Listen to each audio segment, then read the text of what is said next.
Here it goes.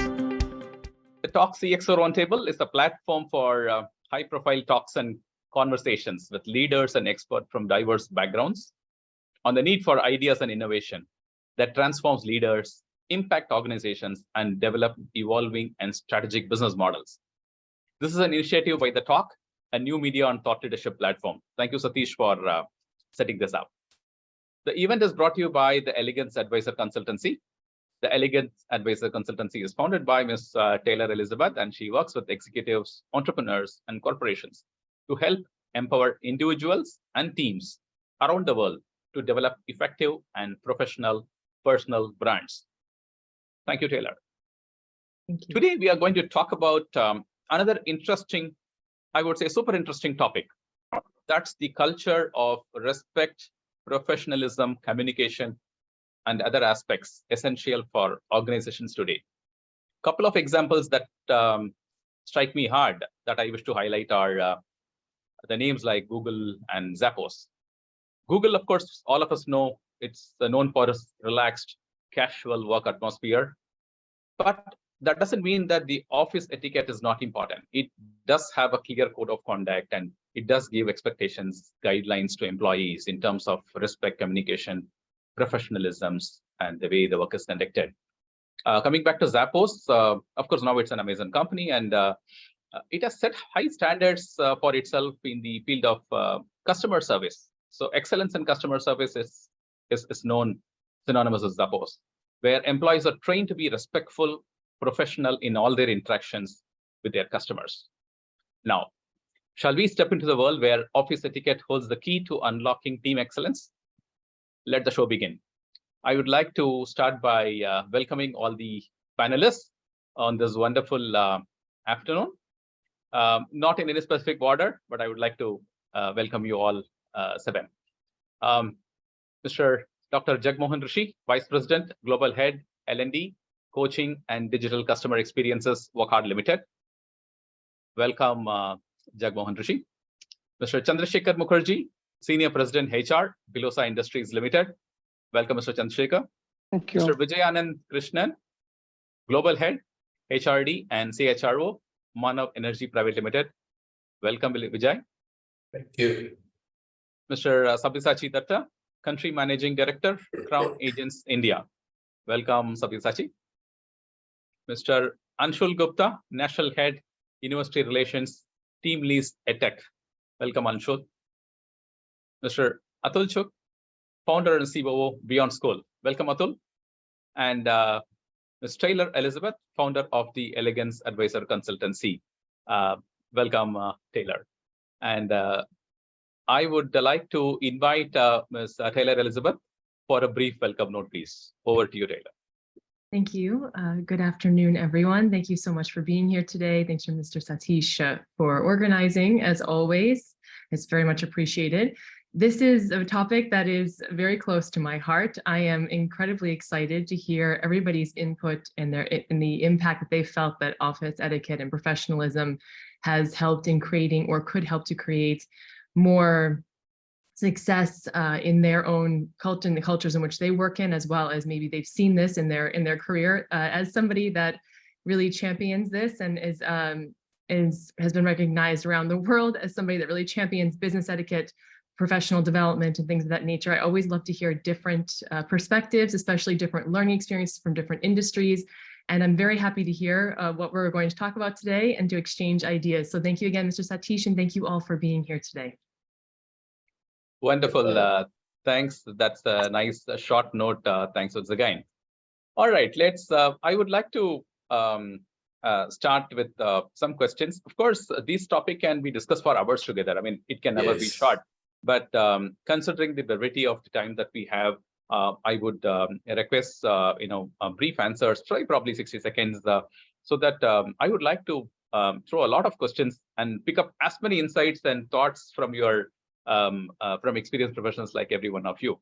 So I would like to start with a question. See, culture of excellence and productivity is pretty important. So what strategies can be implemented to create that culture of excellence and productivity with the team? I would probably start with Dr. Jagmohan. Thank you very much, Shyam, for making me an opening batsman. And it is my privilege to be on this talk. And Elizabeth, good to be seeing you and all my co-panelists. And the question is, it's very easy question to ask, but very difficult to implement. Okay. So it is very easy to say that we can create a culture of excellence in our organization. There are various things I can talk about it. But when it comes to walking the talk, that there comes the gap between implementation and the results which are coming. I mean, some of the things which comes with the center of excellence is right from the top. If there is a lead by example, Yes, leaders are there. Definitely, it creates a lot of difference and it becomes visibility. I remember when I was in Pfizer, we had a CEO who used to do walk the talk kind of thing. He believed in leading by walking around. Okay, so he used to go around the office. He used to go around in the field also with the sales representatives in the field. So he used to be visible that he is there with the people in the field, in the front. So it is not that the leader should be sitting in the AC offices and giving directions from them. So that is something which is very, very clear. Second aspect is very clear goals and expectations. So if we have a very clear goals and expectations and we create a dashboard, and today I believe I mentioned in my book also, Are You a Digital Dinosaur, that we have to create a dashboard which is visible from top to bottom. Okay, that is something which will create alignment and accountability, not only for the CEO, but also as a front ender. So whether a person is a salesperson or a shop floor person. So I have to have a accountability, what I am accountable for. So there are companies who are talking about OKRs and OKRs and OKRs, but it is not okay. So that is where exactly it is important that we have OKRs which are visible in the dashboard. And that is something which is very, very important. And third point I like to mention before I hand it back to Shyam is continuous learning and development. I may bring in hundreds of techniques and concepts or LMS, learning management system, but till the time I don't make myself and my team members, my direct reports, use those tools, it is of no use. If I really have to be upskilling myself, I have to be growing on a continuous basis. These are three factors which I believe in it. And cherry on the top is you should have fun and social activities. Perfect. I think more questions coming your way as we move, because you touched upon 2-3 more points, but of course we'll deep dive in that. Your quick thoughts on this, Mr. Chandrasekhar? Hi, Jam, and thank you for inviting me over. So a big hello to all the panelists. My thought would be starting from when you're hiring a person, and that's very critical for any organization that they do. And the basic strategy while hiring freshers especially, and most of us do the cardinal mistake there, where we are giving emphasis on skill, okay, whereas the emphasis also has to be on attitude. What sort of, okay, you hire for attitude and train for skills. That's what normally organizations should be doing, but they don't do that. And you're using tools to reject candidates which are there.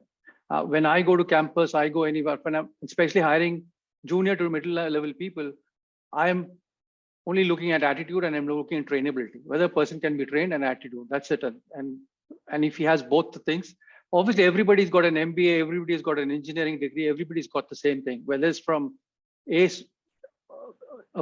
X B school or a YB school or X engineering colleges. So there's a huge difference between, I always say, well-read and well-bred.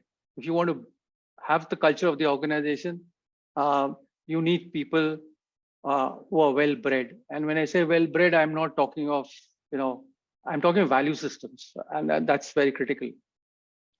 And where organizations, I know you gave an example of Google.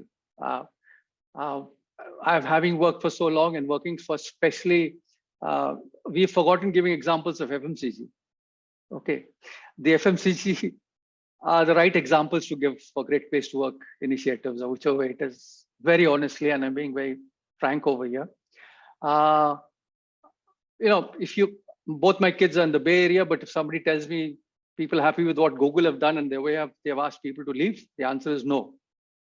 With all the goodies that they have done and given, the way they have asked people to leave is not something that, organizations, and if you want to build culture, in your worst of times, how do you deal with people is very critical. Nice. Well said. It is very critical. And when my co-panelists spoke about, KRAs and performance, I'll go slightly ahead. To build culture and to sustain culture, what you've achieved vis-a-vis how you've achieved. That is also very critical. Organizations which emphasize on how you've achieved sustain culture. Because you see, most of the organizations know what you've achieved. Right. They're not bothered of how you've achieved, right? And also the right use of the KRA is the balanced scorecard. Again, if you want to drive culture, balanced scorecard, and especially giving weightages at the 4 KRAs that you have, are you doing the right way as you're going up the corporate ladder? For an example, this is my last one. For an example, people at the senior level are supposed to have more weightages on customer and people, not on business and not on process. Okay, but it's the other way around always. True. Right? So very nicely. I leave it there, and Perfect. I think good points coming up. More thoughts getting churned. Vijay, would you like to share a couple of strategies that can work on this? Thank you. Thanks, Shyam, and greetings to all my co-panelists. See, so far what we've heard, one word is kind of repeated, the word culture, right? So I think that's the root, how an organization should work and how the organization should function is actually at the cultural level.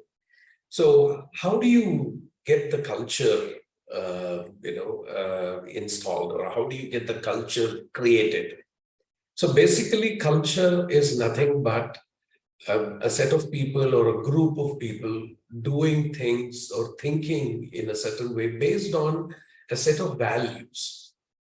Culture is multidimensional, right? We have different types of cultures. We have age-based culture, region, religion, language, multiple.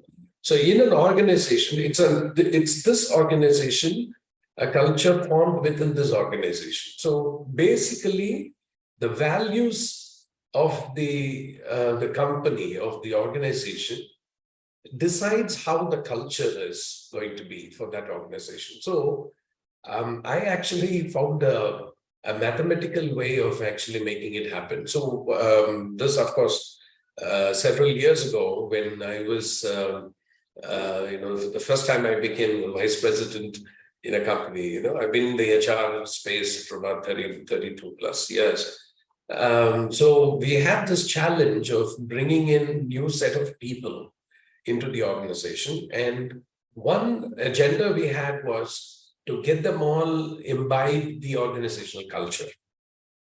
So when I did this, little research, what I understood is unless they connect with the values of the company, the individuals to imbibe the organization culture is going to be very difficult, or rather, it will not happen.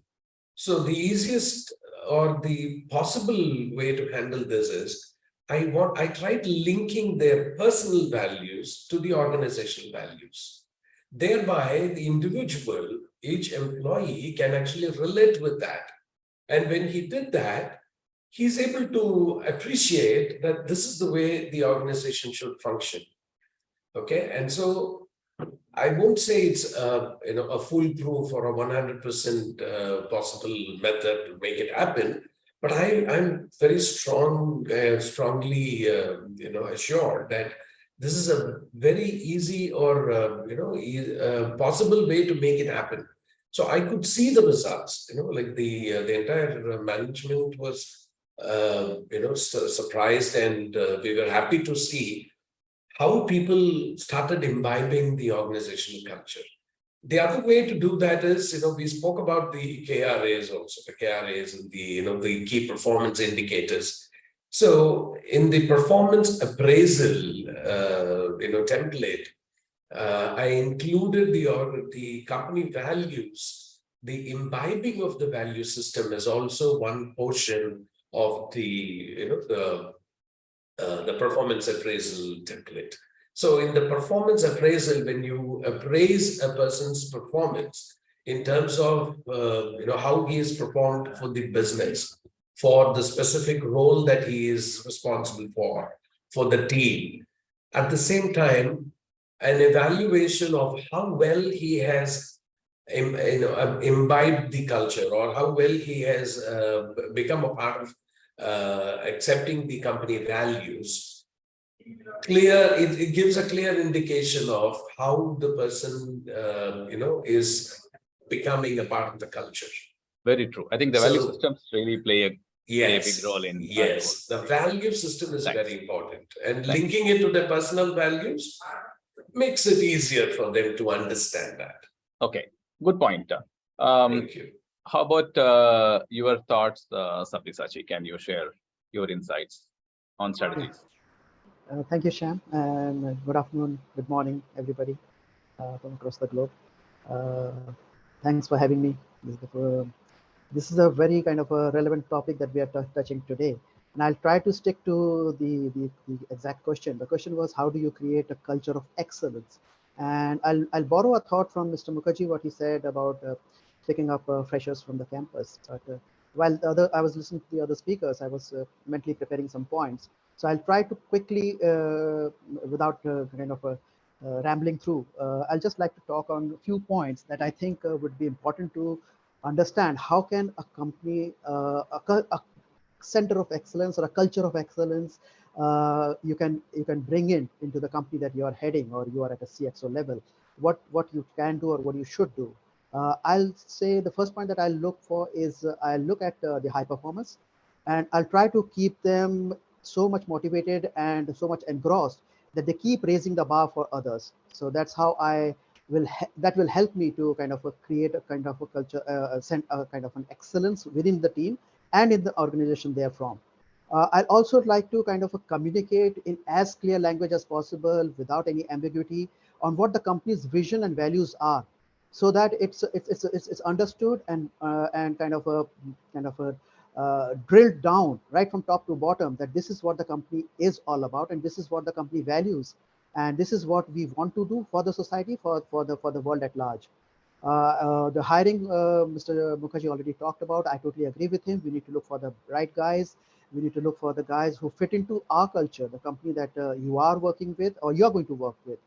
Another point I would like to say that I need to kind of constantly look for into my team, particularly the crack A team, should be that they should be always willing to take on challenges, and instead of kind of airing a kind of a pessimistic view or so-called quitters, those are not the ones who kind of fit my requirements. So I always look for the guys who are ready to take the challenge. Let's look at the kind of the problem that we are going to face, or the things that we are going to do, the plans that we have. How can we imbibe that? And the pessimistic negative views percolates very fast. So I'll always like to have somebody who's kind of willing to take challenges, and kind of having a mentality that's ready to go. Yes, I can do that. Kind of a can-do attitude, as they say. Another point that I would just like to touch on quickly is how best can you keep raising the things that you are already working on, and you are going to take ahead down the line with others included. So those are my kind of a few bullet points that I thought of that could address and help you create a company with rich excellence, a company with having a rich cultural experience and excellence. Good. You touched upon the human element in terms of never say die attitude, be positive kind of a scenario. Anshul, what would be your thoughts? Thank you so much, Shyam and Satish, for giving me this opportunity. Coming from an industry which is an edtech industry currently in focus, I think one of the things for creating a culture of excellence is to have some sort of a pole star or some sort of some sort of milestones or someone who has achieved a lot in this particular area for the team to actually get the parameters of excellence. Also understand what are the things that they have done in order to reach that particular position, and if possible, try and imbibe them within the organization. It could be marketing, it could be operations, it could be client satisfaction. There's so many things that can be taken off. But it is very important for a team to look at something which is a sort of a gold star and get inspiration from that. So this is in terms of creating a culture of excellence. In terms of productivity, I have seen in my organization that whenever people change, there are a lot of documentation, there are a lot of things that people were working on, projects. It could be some reports that they were writing, which get lost once that person is not there. So having a sort of something which is, we don't have to reinvent the wheel. It could either be knowledge management systems, it could be apps that the organization uses, it could be content. If all these things are in place in a particular format, that helps accelerate the productivity within a team. Any new person can join in and begin the not going back and doing things which have been already been done. So keeping a track of what are the milestones, what are the assets of the company, keeping a documentation, training the new people on that is very important for increasing the productivity within a team. Fantastic. These are my two. Absolutely. And that's it looks pretty easy said, but usually tough to get done, because sharing, transiting the knowledge and then making sure you don't start from scratch, I think is a very valid point.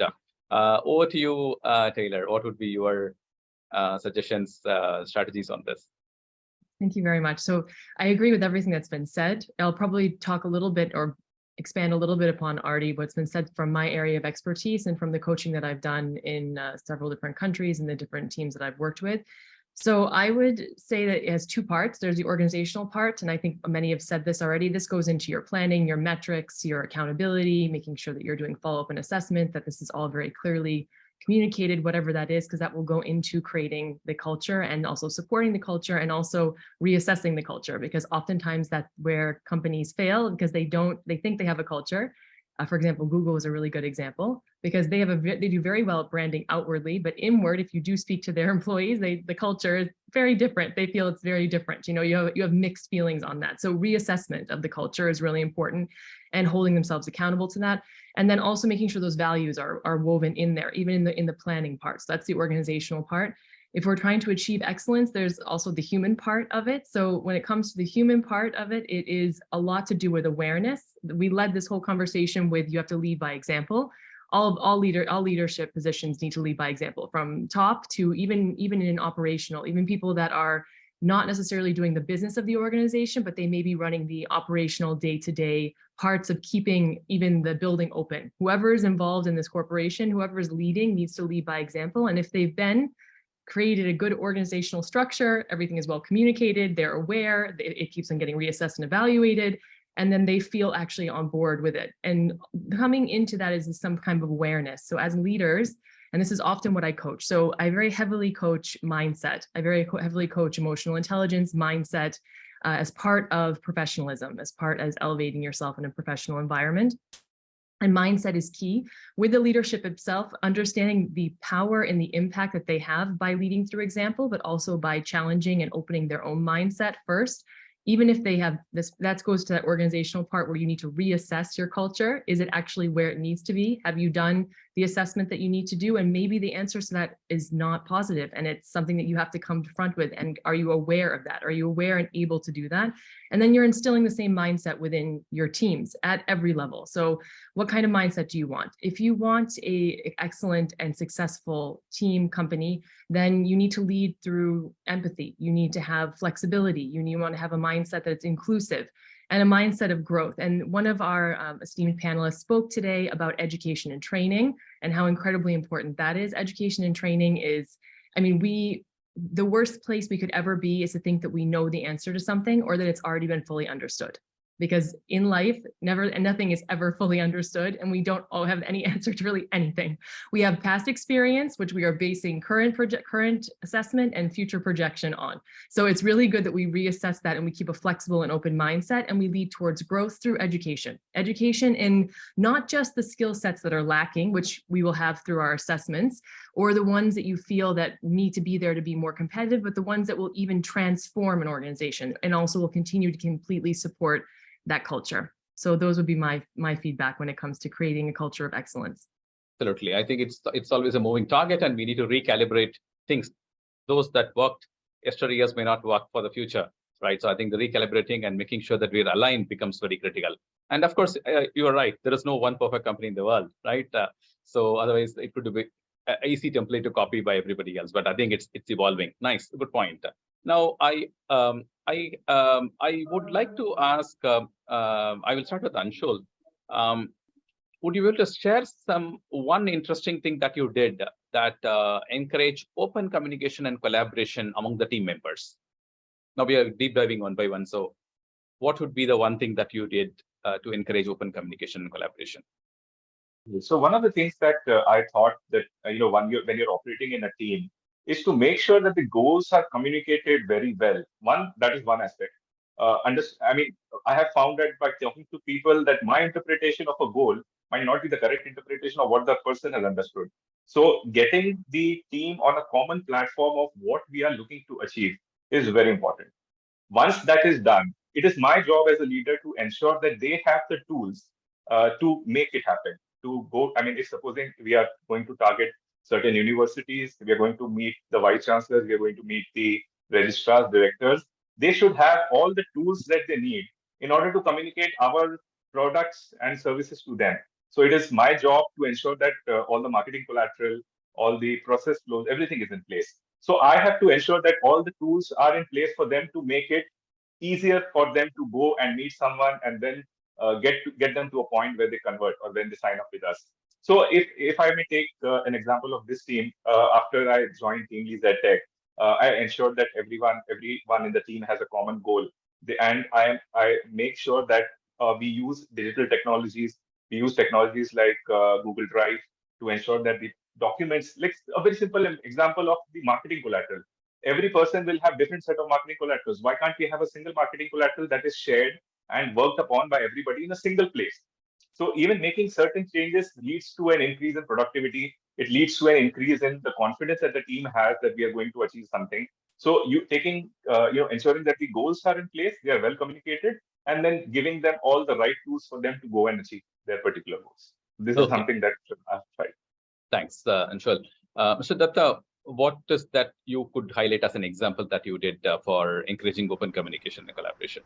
Yeah, that's a kind of a very close to my heart. I strongly believe in a kind of a absolute open door policy. Now, what does that mean? That means both metaphorically and literally having my doors open. So I'm open to all the views from anyone, from my immediate subordinates, from my immediate reportees, to anybody who thinks like wants to talk to me, have a word with me. So that's the kind of open door policy I strongly believe in, and it percolates from my supervisors from UK, that we normally have once in a month kind of a town hall where anybody and everybody can ask CEO by first name and kind of get a clarification on strategies, on thoughts, something that's going good, something that's we think that's where we are erring, or we are making mistake, or we are getting digressing from our strategy, from our vision. So that's the kind of a culture that we have in this organization. I strongly encourage my team members to come up with ideas. Don't hesitate. Don't dither.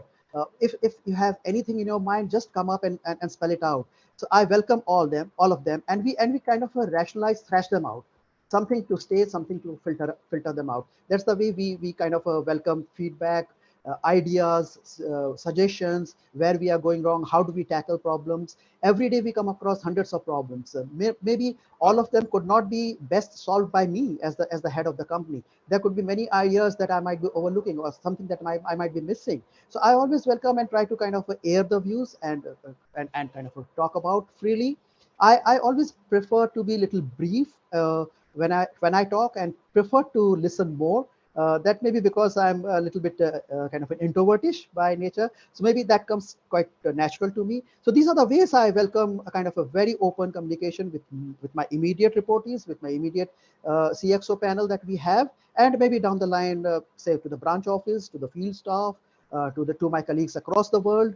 So that's the way we converse, and we kind of arrive at a conclusion and look for solutions. Thanks, sir. And Ms. Taylor, would you be able to share an interesting tactic that you suggest? Yes, actually, thank you so much. And I really appreciate that lead in, because that's the direction I was going to go in anyway. So I really appreciate it. So actually, I've heard from the panelists so far, we're talking about systems, and we're talking about policies, and we're talking about, again, culture and things like this, which is very important. I would love as a coach to break it down to a little bit deeper, if you will, like at the most fundamental level of communications. It's just one skill, to be very honest with you. And I think this one skill is incredibly important for anything. So if you want to create those systems, if you want to create an open door policy, if you want to create this culture, then we need to learn how to communicate. And to learn how to communicate, I think the most important, not communicate is not the method of communication. It's not, system. It's not assessment. It's not mindset even. It's a very functional thing, which is active listening. So I'm sure we're all very familiar with what active listening is. I think when the gentleman that just spoke, Mr. Sabyasachi just spoke, when he's talked about sitting back because he's an introvert, which by the way, I do a lot of coaching with introverts. I think an introvert is a superpower actually, because of the way in which you approach communications. Active listening is to listen to understand, not listen to respond. It's fundamental in communicating no matter what we're doing. So if you're going to be creating these systems, if you're going to be creating this culture, if you're starting from a place where you're not actually effectively communicating, then you're starting in a disadvantaged position. It will never be as strategic or as effective. So if when you're speaking, encouraging your employees to use the different tools of active listening, which first is to make sure that you are using constructive body language, that you are actually using engaged body language. Also, that you're using different tools to make sure that you're getting clarity correctly, that you're making eye contact, that you're using supportive gestures with your face, and that if you are not understanding, you're gaining clarity through paraphrasing or other types of listening, and that you're really understanding what's being communicated. Because, I mean, as a statistic out of the United States, I think there's several $1 million, are lost every year, and by the major companies in the United States, based upon miscommunication. It's just tied to miscommunication. So it's not only, it's a bottom line issue, but it's also a culture issue, it's a systems issue, it's everything. So before I think we get into, creating different ways or different methods or different processes, we should get down to the simple skills of effective communication. Okay, great. I think it's one word communication, but it's one of the most complex things to actually adhere to and make sure it's get practiced. Well said. Listen Yes. to understand and not listen to respond. Well said. Yes. Vijay, to you, how can you ensure that the team members are equally empowered and given opportunities to excel and work towards a collective successful excellence? It's interesting that, this question also is connecting back to open communication. And, that helps in being more collaborative. And, the only way, you want to have an empowered team is for them to first understand that they are trusted, right? So the word trust is very important here. And how do you ensure that there is trust within the team? I employ an interesting strategy. So I always tell my people that there are each one of us, every individual has these 3 Ps. Okay, I call it the professional, personal, and private space. Right, the 3 space of 3 Ps. And one of the important thing every people manager should know is about the professional and personal space of all his team members. Of course, the private space, we all have our private spaces, and that is private. So the first two Ps are very important. And when you learn to respect that, and as a people manager, you have to know about the personal and the professional space of all your team members, then the relationship becomes more convenient, more easier. And that results in, giving the trust. So once you form the trust and, then you also let them understand. This also gives you an upper hand in assessing the strengths of the individual.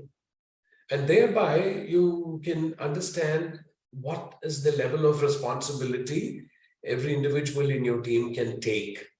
And thereby you can ensure that, they are given the open space to make their decisions.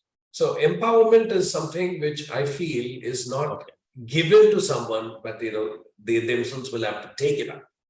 Okay. All right. Nice point. Mr. Mukherjee, would you be able to? Yeah, Shyam. So I will take it on from where the others have spoken, and I feel for a team to function, one of the most important thing is, getting it away from the team, the fear of failure. Okay. If you look at any team that you have, and I always try to look at how you deal with home versus what you deal at office. Okay. If your child cannot come and tell you what he's done outside or anywhere at home or done a mistake or something of that sort, it's how do you deal with mistakes and the fear of failure. Yes. And all teams that have issues are where this is not dealt with in an appropriate manner. Okay. I tend to tell my team, you should, if you do a mistake, I've got no issues, but next time come with a new mistake. And why I say that is because if you're doing a new mistake, you're learning. Okay, repeating a mistake is not the thing. So that is something which is very critical, and that's critical. Whether the last two questions that you asked, and also for any team to be successful and do well, is also having what you call the team development model. Okay, as a leader, am I a manager-centric leader or am I a self-managing team? Okay, so that also has a role to play. This how you structure a team, how you develop the various team model within the team. So it's just like this. You can be a captain today, but tomorrow you're not the captain because somebody else is better than you. Okay, you have to hand over the baton even if you're a leader, because there is a concept in any organization, specialist versus generalist. Okay, and what the mistake that we do is all of us start thinking I'm a specialist in every sphere that I am, but actually if I go up the corporate ladder, I'm no more a specialist, I'm a generalist, and there are others who are better than me.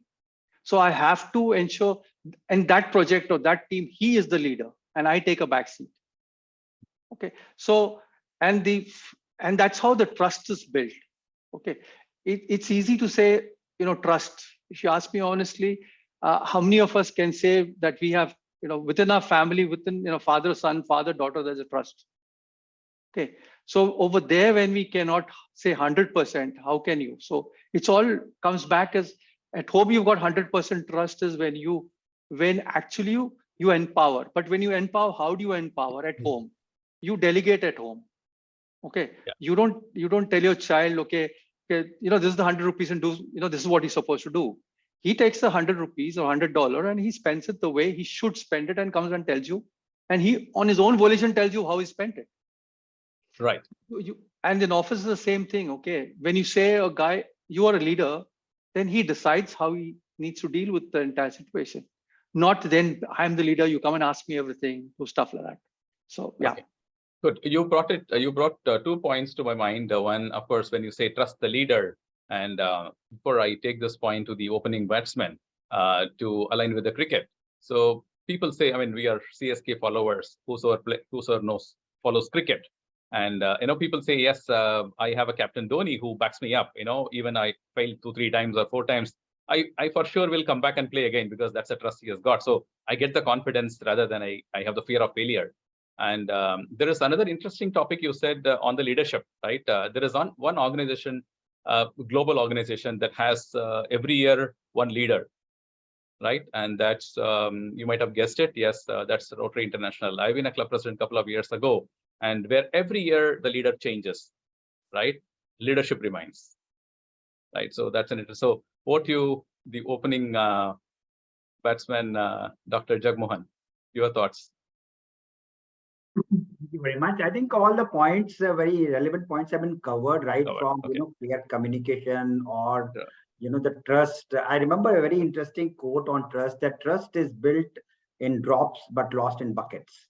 Absolutely. So that is exactly what happens. It is very easy for me to say that I need to build trust and other aspects. I think all the points have been covered very nicely, open door policy and how I ensure team success. But one thing I learned in a hard way, I personally, my own experiences, I have to create a psychological safety.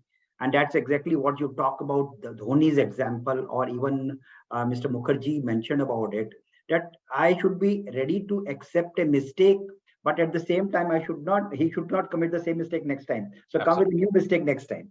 So that is, I always used to say, I am a very, democratic leader. But when my coach told me, I mean, during the coaching process, I came across that I am not that kind of leader who does give a psychological safety to my team members. So there was a realization in my mind during my coaching process. And that is something which is very, very important. And I learned it little hard way. And psychological safety, I have to create in a team member, in a team. And at the same time, I have to create a culture of safety, psychological safety, that it's okay to commit mistake, but at the same time, you have to learn from that mistake. Don't keep on committing that mistake. That is something which my point of view is. Sure. I think most of the points have been covered. Back to you, Shyam. Yeah, certainly. Thanks, Dr. Jagmohan. So I would continue you to continue with another answer. So can you highlight any typical office etiquette mistakes that can actually hinder a team success? There are lots of them in a corporate. You can highlight two. I will definitely. You can highlight two. Yeah, I will just limit myself that many times, in a corporate, it's a most important thing there. I mean, I'm not talking about gossiping and others, a smaller, minor thing, but biggest mistake which happens which can hinder team performance is taking credit for others' work. I did it, sir. I did it, sir. There's a very biggest thing that I am taking credit of somebody else's work. And normally, that is how the leaders lose the respect, that they will go to their boss and show that I have done it without giving you credit. True. I think I'm getting some disturbance in the background. Yeah. And the second common mistake. Second common mistake is, that it is having a little bit of, negative attitude.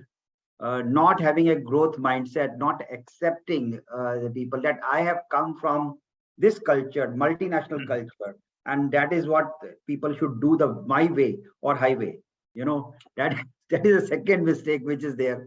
One should, a culture in HUL is different, a culture in PNG is different. So one should understand when you go to a different organization. So I have to adjust to that culture, and of course I have to create that culture by being in that organization. True. And that should be a positive culture. Thank you very much. Thanks. And Mr. Mukherjee, would you like to add on any other points? Yeah. So the point that I would like to add, especially just add from what he was saying, was that as a leader, my role is not only to give credit to others, but take the brickbats. If I'm a leader, I take all the brickbats for what is there. So that's the important thing. And the other thing is it's communication, which is another mistake. And I'll bring communication in the, where people normally try to speak from top down, from a critical parent to as if you're dealing with a child. Okay. Now, yes, we've spoken of communication. How many of us are adept to speaking in adult to adult conversation? And that's where all the issues that start in any organization, when people take the high moral ground, and whether I'm a specialist or whether I'm a boss or whether I'm even a subordinate, if I come from a critical parent and I try to talk down to a person. And so hence, I would say these two are, very important, especially communication. I hold it in very high in my pecking order, other than being an active listener for sure. But how do I communicate after being active listener? How do I get back the piece. Thanks. I certainly do agree. Vijay? Yeah, see, as Dr. Jagmohan said, there are lots of such office etiquette mistakes that can happen. One thing which I find it very unacceptable is allowing follow-ups to happen. Like you have a commitment, and when you have committed to something, and when they do not stick to that commitment, stick to the timeline, and somebody has to follow up with that person.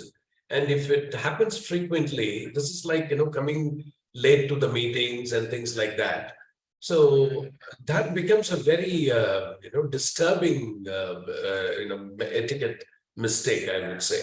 So it becomes like, that person gets branded as, oh, you've given him a task, now you have to follow up with him.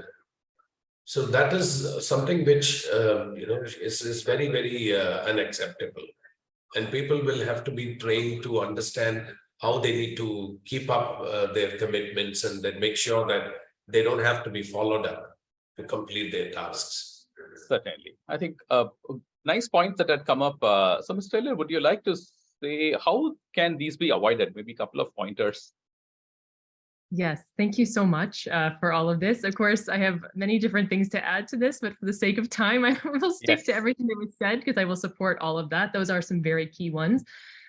Some tools or some tips in order to address these kind of things is, as we've talked about culture, as we've talked about mindset, as we've talked about all these things, one key element of this is emotional intelligence. This is basically what we're all speaking about here. This is, again, this is the awareness of the way in which we are communicating. This is the awareness of what the impact of our behavior is. We are in other people, within self, what's happening within self, in addition to, because that goes into the way in which we communicate, the way in which we behave, as well as the way in which we interact with our colleagues, but also our clients. So it's very, very important, all of those things. And it's just bringing the idea of mindset and emotional intelligence as an awareness of the impact of these things to the forefront of your employees' minds. That this is something they may do in their personal life. So somebody has spoken very often about personal and professional, and that you should use those skills from your personal life and address it into your professional life, because they're not that different. In fact, I don't believe that they're that different. However, for some reason, people think that there's like a barrier between the two. I don't personally understand why, but we have to kind of make that barrier a little bit more fluid, a little bit more porous, and realize that the responsibilities that you have in your personal life regarding respect, regarding honesty, regarding consideration, regarding time punctuality, regarding follow-up and self-respect and your reputation and things of that nature that you would keep in your social circles is the same thing that you would do in your professional life. And so bringing that to the forefront of how that is important. Now, the way that I coach it is, and just because I mentioned I'm a mindset coach, a mindset emotional intelligence coach, and then an etiquette coach as well. So the way that I approach it always is, human beings, we learn in many different ways. We have many different ways of learning, visually, auditory, etc. But we will not learn anything if we do not attach a value to it. And if that value does not come from inside, it will not be retained. So if we have our boss or our CEO telling us that you need to learn this and this is really important, but you don't see any value in it, because one, we make the assumption as human beings that we already have this skill. This is very, very common. And with the coaching that I do, because you are doing it in your personal life, we think, oh, but I already know how to do that. And we don't realize that we're not applying it in our professional life. So we don't have the awareness. So I always coach all of the teams when I'm doing this, that you start with the awareness that this is something that either needs to be improved upon, you've mastered it, or you haven't.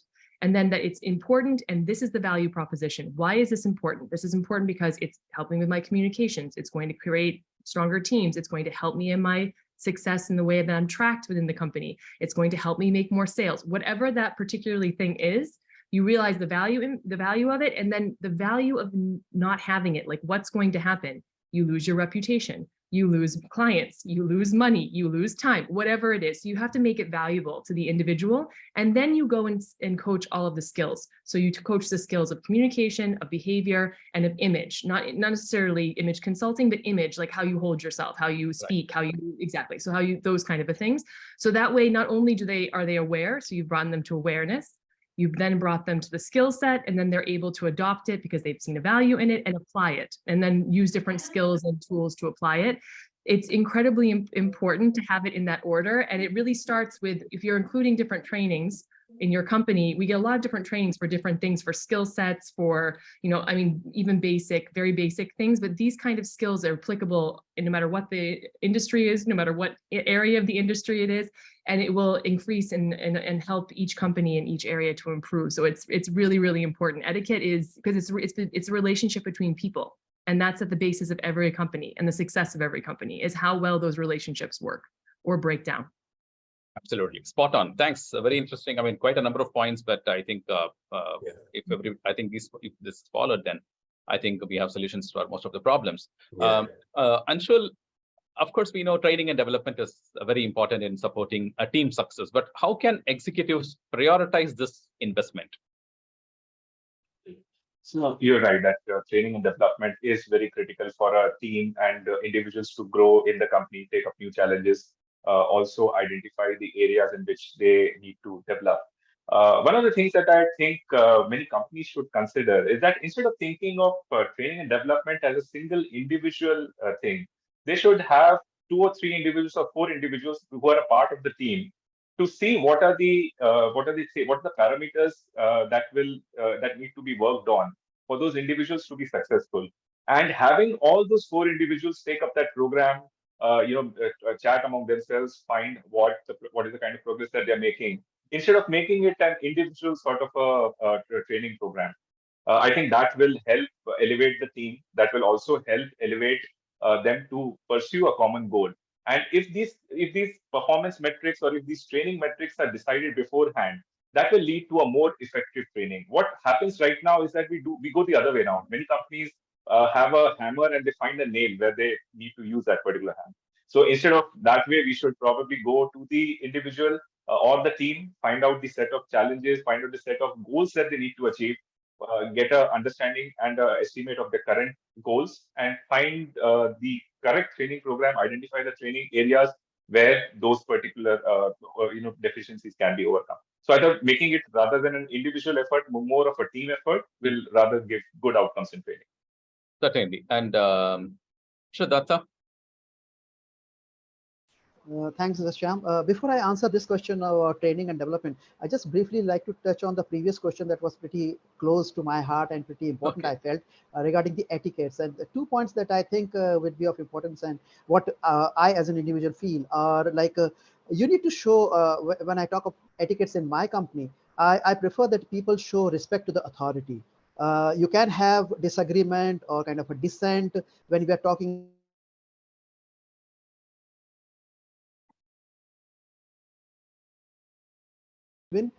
respect authority. And the other one that upon, and I also strongly believe in, and that's a subject on which I have written some time ago a pretty lengthy note on, is to close the loops. I always tell my company, my people around me in my organization, whether they are front facing or at the back end, is never to leave loops open. So if you are doing something, if it is yes, tell it bluntly, it is yes. Even if it is no, there's no harm in saying that sorry, we are not going with you, or sorry, you are not the preferred candidate that we are going ahead, rather than leaving the loops open. So those are the 2 etiquettes that I strongly believe in. My company follows too. Now coming to this question about the training and development, I'll start with a quote from Sir Richard Branson, wherein he said, train people well enough so they can leave, but treat them so well that they don't want to. So they stays with you, they don't want to. And this is something, Shyam, that I believe is very important, because nobody is perfect and nobody is Mr. Know-all. So he knows everything. He doesn't need any training, or he doesn't need any further development in his personality or in his skills. So to smoothen out maybe different kind of rough edges that might be in his personality, in his skill sets, there's definitely some requirement of trainings, and we strongly encourage that. Be it a CXO person or be it a new fresher who's joined us, we have rigorous training modules in-house, as well as we engage external consultant partners to give us or impart those kind of trainings that's specific to my industry, to my business. So those kind of modules we follow very rigorously, and it's a continuous process. If you think that you know all, you have mastered everything, then that's the end of your growth, and growth is a constant phenomenon that we strongly believe in. And that goes without saying. Training and development is an integral part of my company, and I strongly support and believe in that. Okay, thanks. Dr. Jagmohan, so can you throw some light on how can you promote a positive and inclusive team culture? Maybe just one point. I think I have to, if I have to create a positive and inclusive culture, most important thing is I have to respect the diversity, most importantly. And because today in this world, one point I will focus is respect the diversity, and then only I can have inclusivity. At the same time, I welcome others' point of view in the diverse manner. And if I am showing that kind of openness, that will create a culture of inclusivity and, of course, diverse culture kind of thing. Perfect. Super. Very nicely, briefly put. Mr. Mukherjee, your one point. My one point would be trust. Trust is one of the most important aspects of it, and especially I would add to which Mr. Vijayananda was saying, and the trust you build with an employee is when you understand his personal space, because that's where the critical, where you can then have your, do very well, work well. Because if an employee is open and comes and tells you, for example, his wife is unwell, or daughter's unwell, or son is unwell, or mother's a problem, okay? And then if he's coming, an hour late or goes early late or does whatever, you understand it. And you have to have the trust. He should have the trust to come and tell you that. And if he feels that he should not tell to any other team member, then you should then manage that. The difficult aspect of the leader, then managing other team members will come and tell you, why is he going early? You're not. So I will, and finally I'll tell, which I would like to say is, we need to run an organization which has policies based on principles. Okay, you have to run an organization based on principles. Policy is a framework, but if I hang on to the policy, then you can't build that, team and trust and things of that sort. Yeah, that's can't agree more, because policies are only guidelines, right? Yes, Vijay. I would like to add a point here. In fact, like I mentioned about, the 3P spaces, personal, professional, and private. And, like Taylor mentioned, and Chandrasekhar also mentioned, and thanks for quoting what I said. And, I always tell my people that what you do in your personal space is not completely, devoid of what you can do in the professional space. Because even when you're watching a movie, when you're in a cinema hall, you still are an employee of the organization. Or when you're on a party, or when you're going to the zoo, or wherever you are, you still are an employee here. And even in your holidays and weekends, that thought, I think every employee should have in their minds. And they should be cautious about what they do in their private space as well. Because, and especially in today's technological advancement and all that, how it can impact the individual. And then having said that, we're talking about this, inclusive environment that is possible when we can bring the teams together. Interactive team activities are very important for that. Okay. So one thing what we do in my organization is where we do a lot of, we do something called chat with colleague. So we bring two individuals from two different teams and put them together, where they have to spend about 30 minutes talking about everything that they can talk about. So what happens is the individuals, they understand what's happening in that team and also about that individual, both his personal space as well as the professional space. So this brings in a lot of, inclusive environment within the organization.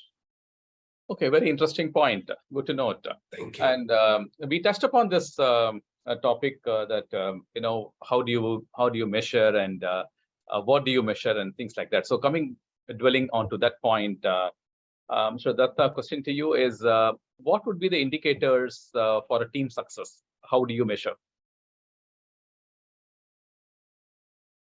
Sorry, I was on mute. Yeah, team success is something that's pretty normal. You constantly need to kind of keep checking where are you, how far have you traveled, where are you going, and how much distance is left, so to say. We have this annual performance review, which is quite normal, the appraisals, the quarterly appraisals. So that's what I'm trying to kind of use, and I use quite often. I prefer to be more on empirical side rather than on subjective side. So I maybe I might be having my own personal bias. I might be liked, disliked by many. So might be that I might have a preference for a particular colleague of mine. But when I'm talking, when I'm engaging, and when I'm judging a team's success, or how much have they achieved quarter by quarter, every quarter, so to say, I use the dashboard, and the performance metrics are there in front of me, and we sit together. There's nothing to hide, and there's in absolute transparent manner, we judge each parameter, what was expected and how much have you delivered, and where are we right now. And that's how we kind of do a kind of an evaluation. I keep my subjective judgments, colored vision aside, and I go by the empirical data. That's how I evaluate, and that's what I have been following since almost the day I have been heading these companies for. Okay, so numbers and dashboards, in short. So Anshul, do you do the same, or you have a different way of measuring the metrics? I think every business would typically have certain ROIs where they would want to measure the key performance metrics. So, and that is true for every business, industry. What is the kind of client that they are, that they are servicing? For example, in my case, student success, student satisfaction is very, very critical. In fact, whatever we are doing is ultimately how we can benefit the student in their long-term goals by giving them, employability factors, giving them content, giving them an opportunity to prove themselves. So I think if these metrics are made clear, and they are and also a path to how to get to 100% satisfaction. We cannot have 100%, but even if you have 90-95% satisfaction, I think those metrics need to be made clear, and people should be aligned to those particular performance metrics. One more thing that I think many companies also look at is attrition rates. I think every company keeps a good check whether people are leaving, and if people are leaving, what are the real areas of concern that they should be looking at. So these are some metrics that I think every organization is looking at to define their team's success, and also how to continually improve their particular support. Okay, nice, thanks. And we are at 4, and probably we can go for another 10 more minutes. So I have a couple of more questions. So quickly, wanted to get some thoughts. Over to you, Vijay. So we know office etiquette is very important. And what would you do to focus your attention on that to improve the overall success and productivity of the future teams?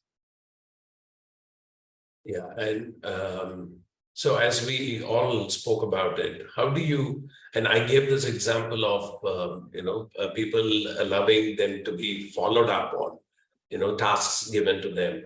So how do you handle that? And, it is, the answer is and what Taylor was sharing about EI.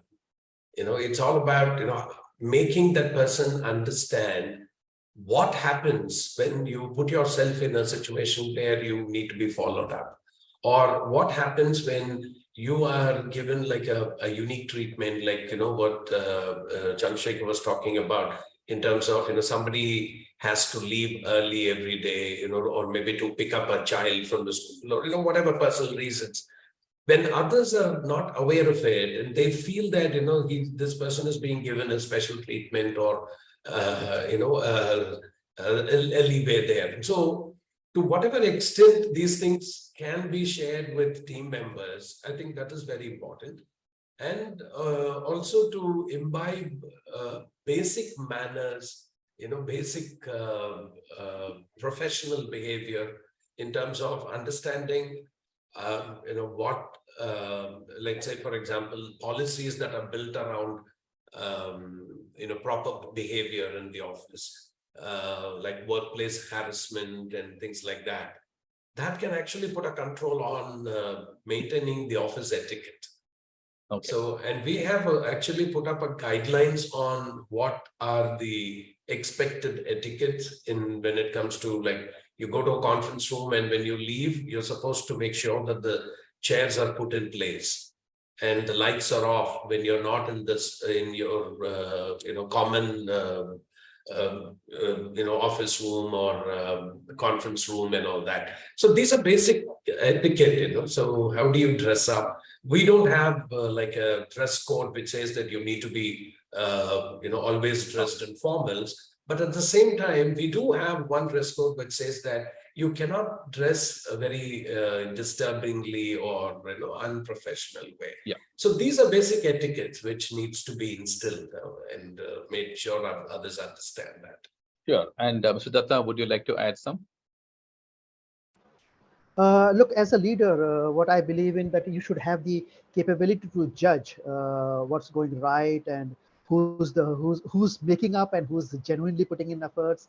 So those kind of things you need to kind of be very careful and very kind of aware of, particularly who's putting in the best efforts, who's a genuine, what the output that you're getting from, is it from him or is it kind of coming via somebody else? Are you promoting favoritism, or is there some kind of a are you getting prone to flattering by somebody else? So these are the factors that you need to be very cautious and careful about as a leader. And if you're leading a large team, you should be also be aware of that the person A, if he is more individualistic, should I put him in a group activity or should I keep him away on some individual projects? And if some person is not gelling with, say, A is not gelling with B, how do I manage that? How do I take care of that? So these are various aspects that I need to, as a leader, take care of within my team, so as to get the best output and the best performance from all of them. Thank you. And as a coach, Taylor, would you like to share some thoughts on this? Yes, thank you very much. Yes, so and thank you very much also, Mr. Vijay, for bringing up the topic of emotional intelligence. I will not dwell on it any longer, but yes, when it comes to having this within an organization and making sure that it's supported and led, it all boils down to emotional intelligence. Also, we're going back to the awareness of the impact of having proper office etiquette, or more what I like to call professionalism. We come into, just like we come into the world and into every social setting, we come in with different levels of professionalism. It could be based because you're a new employee, so you don't have a lot of experience. It could be because you came from a very different company with a different culture, where this was not stressed, or maybe it was stressed. So you have human beings are all different.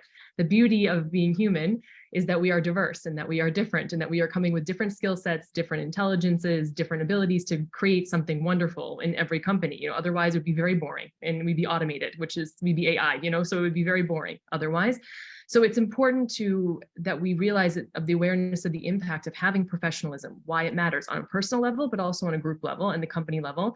And then what the standard is within each company, that's very clearly communicated, not just what it is, but why it's that way, because it supports that idea of the value system. And then this is the part where I always find, and whenever I'm brought in to do coaching, in many different ways, whenever I'm brought in to do coaching, it's the how part. So then how do you, once you've got that awareness that you need it, or the awareness that it's important, either yourself and then also in the company, how do you do it? So this is actually, and I coach people in 30 different countries. I have a very large online community presence and subscription program presence. And every time I hear from people, I've always wanted to know that I always see that. I wasn't aware of that. I didn't know that this is what I was supposed to be doing, or I didn't realize the impact of it. What can I do? So it's then giving them the tools, like any tool. You want to empower your employees, which we talked about.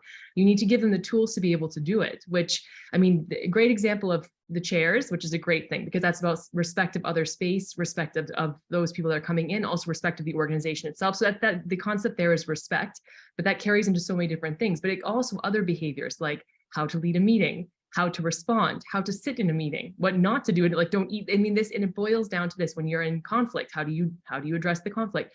But if they don't have the skills and they don't have the tools, then they're not able to fix it. They're aware of what the company wants them to do, but they don't have the skills and they don't have the tools and they don't have the guidance and they don't have the person to ask. So it's important that you continue to foster that either through leadership, giving it to them, or have some training for that.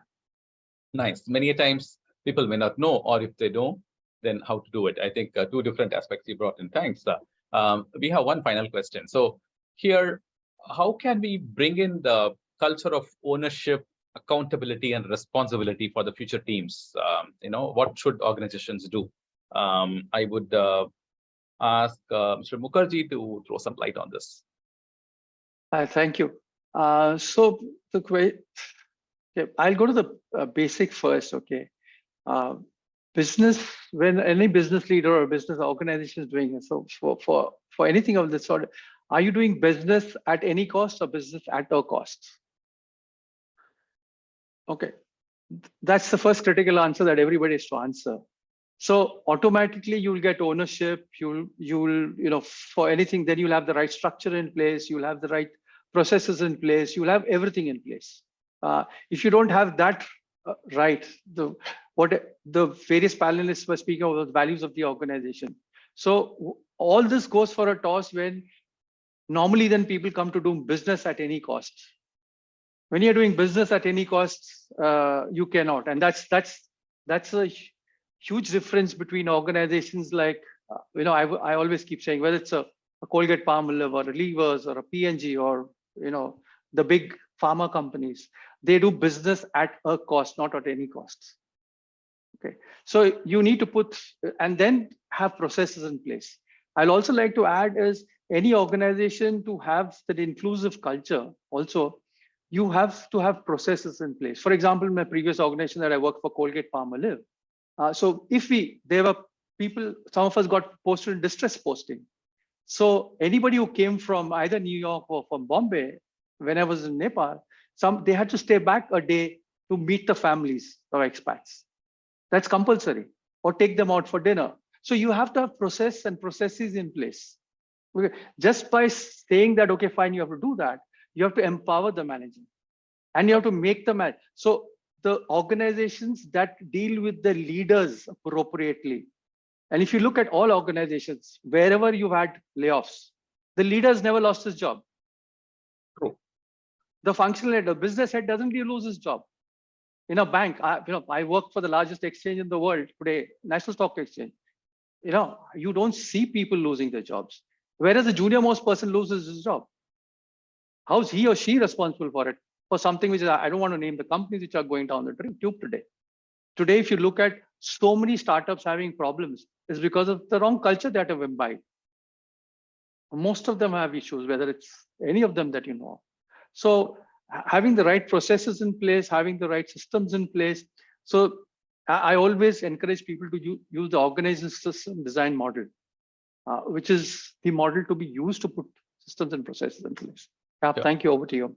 Thanks. Anshul, would you like to share your thoughts? So in terms of the accountability,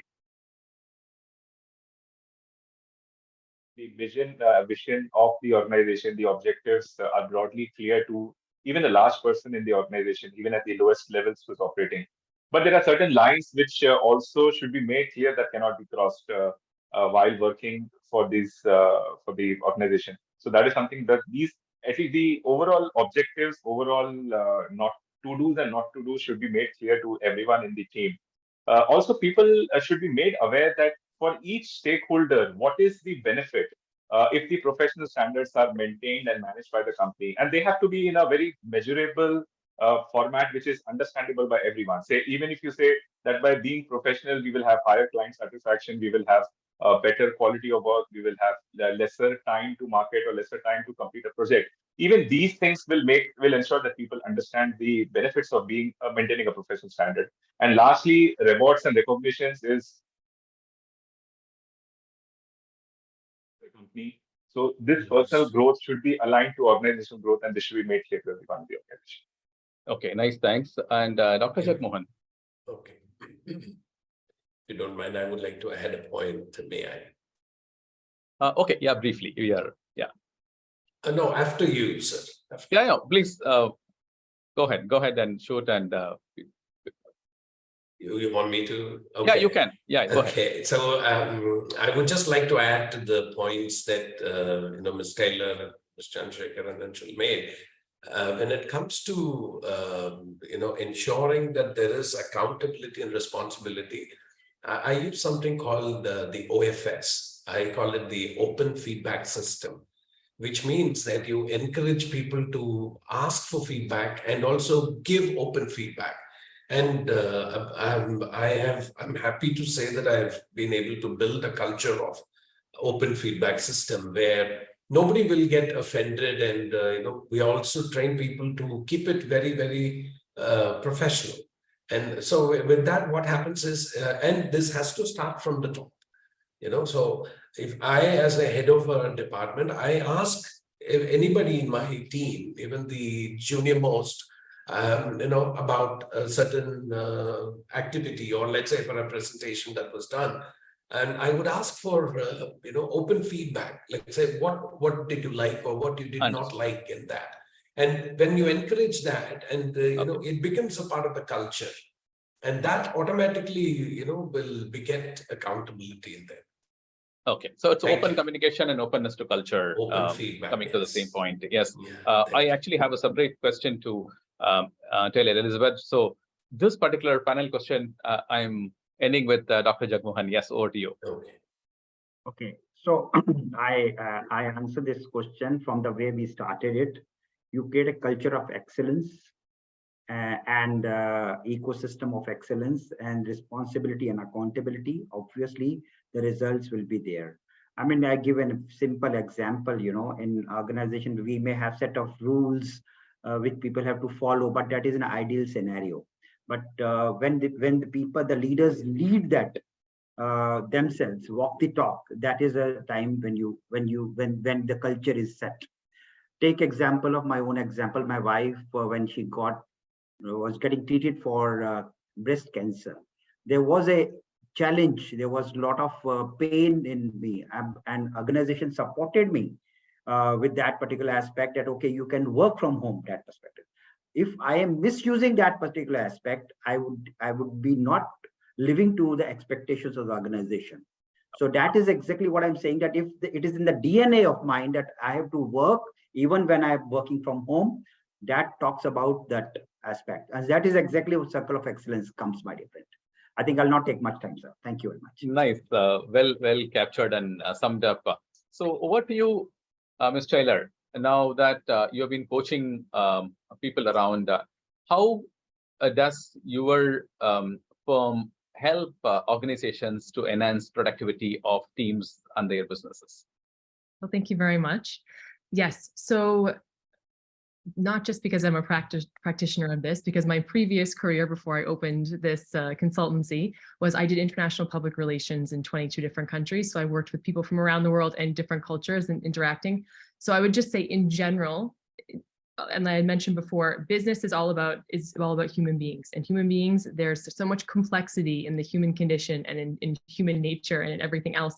So really creating an environment in which etiquette, and the pillars of etiquette are consideration, honesty, and respect. These are the three pillars of etiquette. So sometimes when we hear the words etiquette, and this is actually something I have to very much overcome in the industry that I work in, where we think that it's how to behave, like it's rules we need to follow, but it's a mindset before everything else. It's a mindset that leads to everything. So just in that same way, when you are coached on business etiquette and professionalism, it impacts a positive and creates a positive work environment, because as human beings, we start to put ideas in our mind and we start shifting a mindset and we start creating a different way of looking at things and a different awareness and a different responsibility and a different level that we hold ourselves to and accountability that we hold ourselves to. And that creates a different environment, and it's a positive environment. It also helps with teamwork and collaboration, because people are people and we're working with people together. And so by making sure that we are instilling some levels of standards of consideration, honesty, and respect through our behavior, our communications, and our image in those environments, you have better teams, better and more efficient, stronger working teams where they're better communicating, less bias, more awareness, more diversity, more inclusion, all of those different things. We have more efficiency. You have more professionalism, both individually professionalism, but also as a company and within your industry, you have more professional. It comes across as more professional because, again, things are working not just smoother, but they're working to a different standard and to a different level and a different awareness, which the awareness part as human beings, I think, is the basis for any relationship that we're building, professional or otherwise. Just having the awareness of self and the awareness of your impact on others and the awareness of others on you as well. It's incredibly important. And the last thing I would say is, obviously you're going to retain more because you have better environment, better teamwork, etc. But I would say with conflict and building relationships, I think a lot of times when we have conflict in situations because we have a misunderstanding, we have a miscommunication, misunderstanding, and we don't have an understanding of what's happening. But if we're more clear about ourselves, our behavior, our image, and our communications, then you have less of those things. And so it really helps create a reduction in miscommunication and helps with conflict resolution as well. Okay, fantastic. So there we come to the end of the session. So as we conclude this session, I think we have discovered the profound impact of office etiquette on team excellence. So quite a lot of points, interesting takeaways, walking the talk, lead by examples, setting up goals, continuous learning. Then we talked about a lot of value systems, and of course, communication playing a very crucial role. And then yes, the growth mindset and positive mindset is absolutely essential for any organization or teams to survive, not only just scaling up, even to survive. And of course, the knowledge management aspect, and listening, the empathy, and nail in the coffin is, of course, the emotional quotient. I think no longer today we look at just that IQ. It is also the EQ that plays a role. So let's remember that respect, empathy, and professionalism are the pillars that shape the positive work culture. Carry these insights with you and champion office etiquette in your organizations. Together, let's foster an environment where creativity thrives, innovation flourishes, and success knows no bounds. Thank you all, the esteemed panelists, for being part of this transformative journey, and maybe continue to empower our teams to greatness through the power of office etiquette. Take care, happy evening, until we meet again.